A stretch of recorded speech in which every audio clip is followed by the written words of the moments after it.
These are cornflake cakes made from rose hips. Here's the recipe.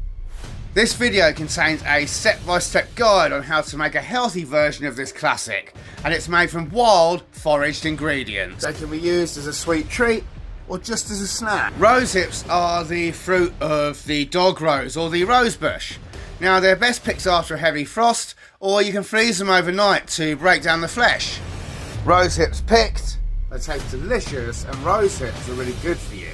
coat them in sugar and cover them in water. Bring that to the boil, reduce the heat and use a spatula to break them down a little. Time to remove the irritant seeds. Push them through a sieve or a fine colander. And you can reboil the byproduct to make extra juice. Now we've got our liquid, we're going to add some more sugar and dissolve that over heat. Time for the cornflakes. Add the syrup to half the cereal.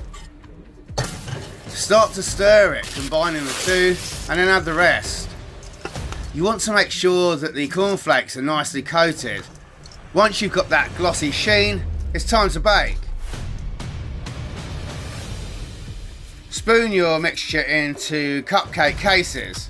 Then we're going to bake it for 15 minutes at 180 degrees C. Scoop your flakes from the bottom of the bowl to make sure they're nicely coated and you're getting as much of the syrup as possible. You can bake them in an oven dish to make a tray bake, or break them into clusters to make a delicious breakfast cereal. Snap, crackle and pop means they're ready to come out the oven. Now you need to get them onto a wire rack and let them cool down.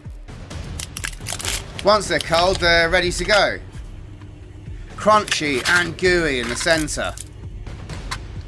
They'll keep for around 5 days, and once they're cold you can stack them up, but make sure to keep them in an airtight container.